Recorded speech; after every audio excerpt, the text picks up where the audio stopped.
大家好，歡迎嚟到陳公子藝廊遊園 Art Promenade，講藝術唔使扮高貴，識玩先至識欣賞。導覽開波前 CLS 行先 ，Like subscribe 記得撳埋個鐘仔啊！上集本公子帶過大家去過巴洛克 Barocco 嘅凡爾賽，睇咗依粒不規則嘅珍珠。唔知大家仲記唔記得係由邊兩位超級有權勢嘅金主爸爸撐腰，先可以搞到佢咁誇張、咁戲劇化呢？冇錯，第一位係中意晒命晒權力嘅絕對專制君主路易14，而另一位就係想用最直白、最戲劇化嘅宗教美術嚟挽回信徒嘅天主教教會啦。而建築同雕刻界嘅變態工作狂貝尼尼，佢連聖女個高潮樣都夠膽擺入教堂，嗰種劇場式嘅表現張力，我諗都真係前無古人。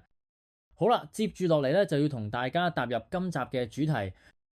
如果巴洛克建築同雕刻係以貝尼尼做代表，咁講到畫家嘅話，又會係邊個呢？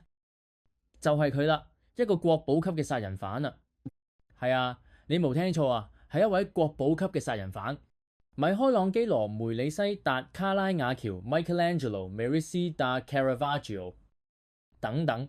米開朗基羅乜又係米開朗基羅？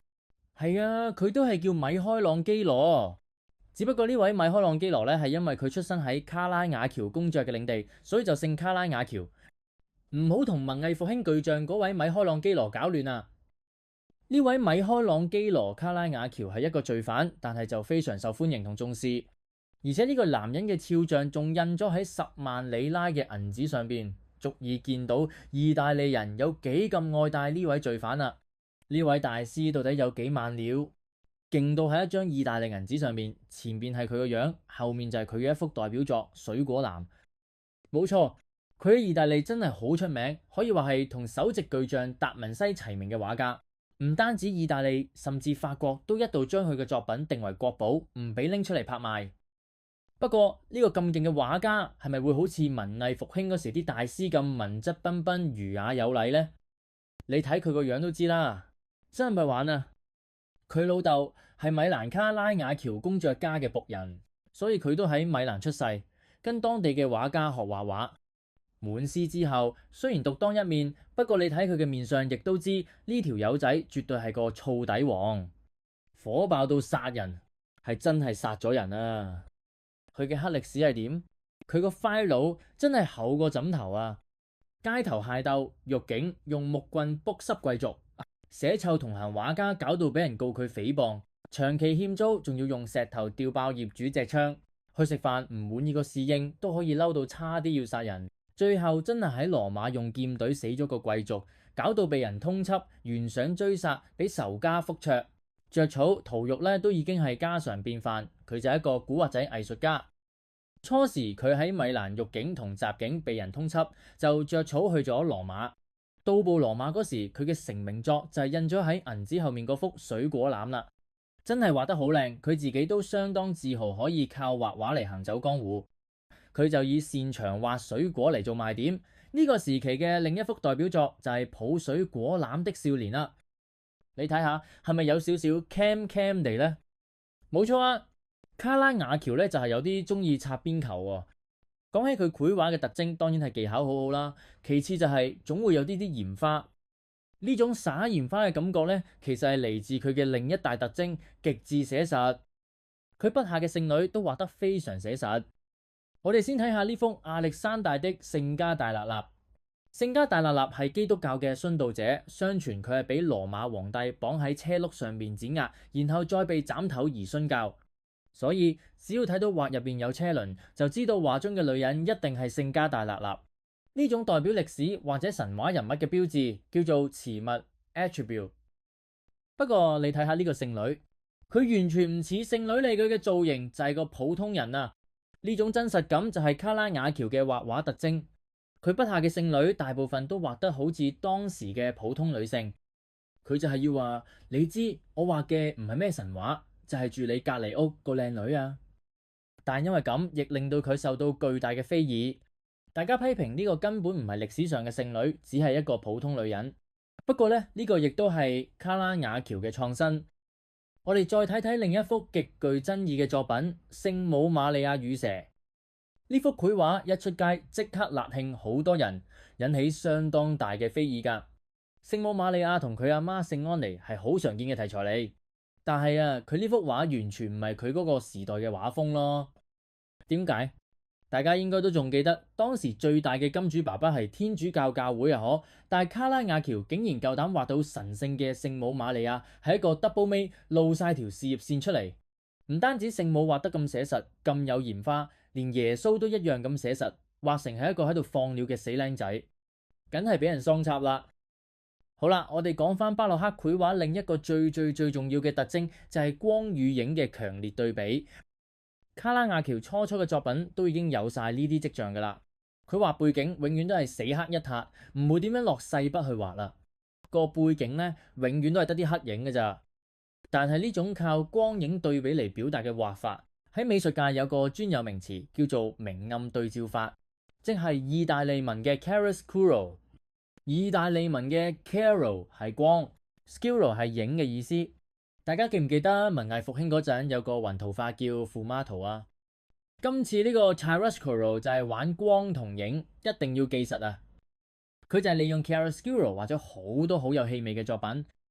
你睇下呢幅被蜥蜴咬的少年，佢塊面俾光線照到輪廓勁深噶，個花樽畫得幾靚啊！不過重點唔係花樽啊，原來佢呢度係有條蜥蜴仔，個靚仔係俾蜥蜴咬到手指，成個人嚇到彈起。點解要畫呢個題材？冇錯，就係要捕捉呢種戲劇性嘅瞬間。文藝復興時期啲畫好似靜晒咁，畫緊平均對稱嘅嘢，但係巴洛克嘅畫幾乎個個都有動作，佢就係要捉住動作爆發嗰一刻，再用光同影嘅對比嚟谷大個戲劇效果。呢個就係所謂嘅戲劇性咯。跟住呢幅可以話係戲劇性嘅終極版，尤迪斬首何羅夫尼，哇，好鬼恐怖！呢個咪完全係戲劇性嘅瞬間咯。你睇下啲血係咁噴出嚟，真係好似睇緊黑澤明啲戲咁。我諗冇乜人會想喺屋企掛呢啲畫咯。尤迪呢個女仔，傳說係古猶太斬咗壞人首級嘅女英雄啊，係聖經入邊講嘅故事嚟嘅。呢幅畫將戲劇性嘅瞬間完美咁呈現咗出嚟，仲有咁樣嘅明暗特徵，將深沉嘅黑暗同埋主題嘅光亮做對比，先可以令到作者想表達事件爆發嗰一刻嘅意念更加清晰。如果你問乜會有人委託畫咁嘅場面嘅咩？梗係有啦，呢幅畫係人哋落單要佢畫嘅，佢嗰個年代基本上係要接到訂單先會畫嘢嘅。其實尤迪啊、沙洛美呢啲呢，用斬男人首級嘅女性做主題嘅作品，由文藝復興開始就有人畫，所以係都有一定擁躉嘅。不過雖然以前都有人畫，但係好似佢咁寫實咁描繪把刀切入條頸嘅大動物嗰一刻，卡拉瓦喬絕對係第一人啊！可能佢心諗，我古惑仔嚟噶嘛，畫呢啲血腥嘢濕碎啦，有黑暗先至睇到光芒。接住落嚟呢幅作品就係卡拉瓦喬喺巴洛克繪畫上集大成嘅作品。呢幅畫你都一定要記實啊，叫做聖馬太蒙召啦。個故事係咁嘅，聖馬太本來係羅馬帝國嘅稅吏，佢以前係企喺要取替耶穌基督嗰邊嘅人嚟嘅，但耶穌對佢講，你要做我嘅門徒，佢咁就跟咗耶穌啦。呢幅畫就係畫緊耶穌對住馬太講，你要做我嘅門徒嗰一刻。馬太後嚟仲寫咗福音書，即係新約聖經嘅第一卷，所以呢一刻真係好重要嘅。但係你睇個畫面，平時啲畫一定係會以耶穌做主角噶嘛，但係卡拉瓦喬竟然將耶穌畫喺角落頭，而且仲係黑孖一撻。真係噶，其實根本睇得唔太清楚咯。但係佢頭頂上嗰度射入屋內嘅強光，沿住耶穌手指嘅方向，直指向馬太。耶穌係上帝之子，呢道光咧，簡直係話上帝透過耶穌嘅身體同說話嚟點化馬太。呢一幕係咪超有戲呢？佢用呢種聚光燈嘅光線嚟表現戲劇性瞬間嘅手法，就係由呢個作品開始確立嘅。呢個就係明暗對照法 chiaroscuro 嘅極致。因為佢將暗色調用到盡，就產生咗另一種畫風，叫做暗色調主義 （Tenebrismo）。因為黑光先至會顯得更閃耀。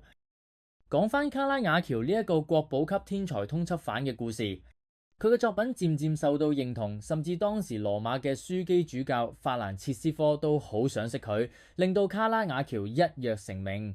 但係佢呢個脾氣就搞到佢人生一塌糊塗，可以話係將一手好牌打爛啦。佢做咗大師之後，脾氣冇收斂，仲變本加厲，使錢使到亂晒龍，又唔識理財，搞到成日都喺酒吧度蒲。喺米蘭傷人之後呢，真係一波未平一波又起。去到羅馬，因為殺死人又再俾人通緝，佢着草去咗馬耳他，又喺當地同騎士團開波。今次終於俾人拉咗入監房，不過對卡拉瓦喬嚟講呢，都只係小兒科。佢做咗屠獄兄弟，繼續逃亡生涯。最後貝尼尼嘅金主老闆因為太愛財，幫卡拉瓦喬同羅馬教皇求情，特赦咗佢，俾佢翻去羅馬。不過可惜，卡拉喬喺拿波里諗住搭船翻去羅馬嗰時呢，就病死咗喺路邊，下場都幾淒涼。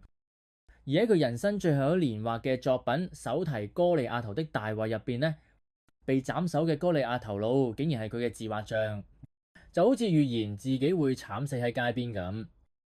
佢嘅一生可以話係俾佢自己嘅火爆脾氣累死，無可救藥。雖然佢份人真係衰到貼地，又犯法又殺人，但佢嗰種戲劇性嘅瞬間、強烈嘅明暗對比、chiaroscuro， 仲有充滿真實感嘅寫實主義，全部都係新潮流嚟㗎。不論係戲劇性瞬間嘅描繪、明暗對照嘅強烈對比，定係佢成日用嘅寫實主義，呢啲都係劃時代嘅傑作。所以周圍都有人嚟羅馬抄佢學佢，呢啲人就叫做卡拉瓦喬主義者。Caravaggisti 就係因為佢咁癲又太有才華，先可以令一個無可救藥嘅殺人犯都咁受歡迎。好啦，節目嚟到尾聲，啱口味嘅就記得 like 同訂閱，留言話我知你最想去邊。講完巴洛克最癲嘅通緝犯，下一集我哋就去睇埋巴洛克時期嘅另一位大師，重口味富豪畫家魯本斯，睇下有錢人係點玩。我係陳公子啊。講藝術唔使扮高貴，識玩先至識欣賞。夜未央，下集再遊完。